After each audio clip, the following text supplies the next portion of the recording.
Une dizaine de personnes travaillent ici. Pour des questions de confidentialité, nous ne verrons aucun des salariés. À leur tête, David Ornus, 43 ans, un ancien légionnaire, devenu enquêteur privé. Je te dérange pas? Bon, je fais suite à ton appel de samedi. Depuis 8 ans, il s'est spécialisé dans l'aide aux entreprises. Et pour répondre aux missions qui lui sont confiées, il a développé une méthode qu'en tant qu'ancien militaire, il connaît bien. L'infiltration.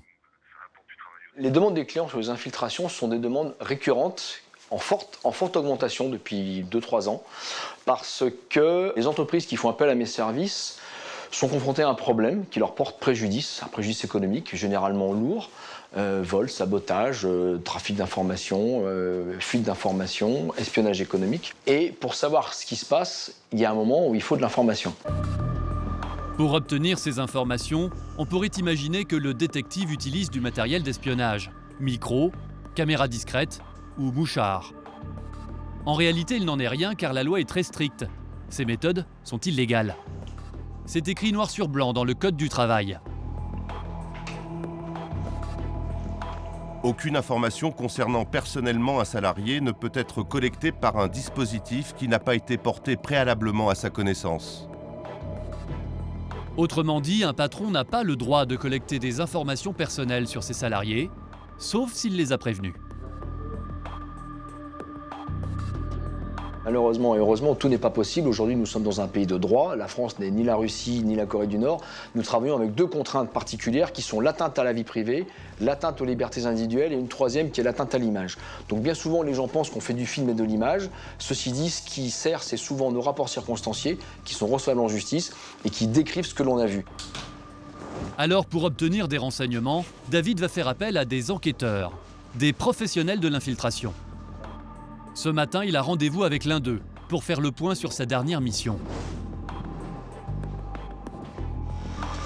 Tu vas bien? Ça fois d'être venu, viens. On va se mettre là-bas tranquille, tant que je fasse couler mon café. Cet homme travaille pour David depuis 8 ans. Sa spécialité, c'est de se fondre dans une entreprise, de se faire passer pour un employé lambda et d'en profiter pour observer et obtenir les renseignements dont il a besoin. Cela n'a rien d'évident. Il faut à chaque fois inventer une nouvelle identité. Dans leur jargon, ils appellent cela une légende. Avant de t'envoyer dans l'entreprise, on avait créé une légende pour toi. On t'avait dit, voilà, tu es agent intérimaire, tu viens du chômage, tu es franco-marocain, tu es marié, pas d'enfant, tu habites à Bron. Tu te rappelles que vu la configuration des autres collaborateurs, il fallait que ce soit relativement solide et crédible pour pas que tu sois mis en doute ou mis de côté. Donc. Ça s'est super bien passé. D'accord. Sa dernière mission consistait à démasquer les auteurs de plusieurs vols dans un magasin de parfums. Les responsables de l'enseigne étaient convaincus qu'un employé indélicat dérobait de la marchandise. L'espion a mené l'enquête pendant plusieurs jours et il vient de rendre son rapport. Cela permettra à l'entreprise de construire un dossier en cas de procès. Ton rapport impeccable, tes observations, tes conclusions, tout ce que tu as écrit, parfait. Ça a permis à l'avocat de faire son boulot. L'infiltré a réussi à démasquer le voleur. Mais pour y parvenir, il lui a fallu beaucoup de patience.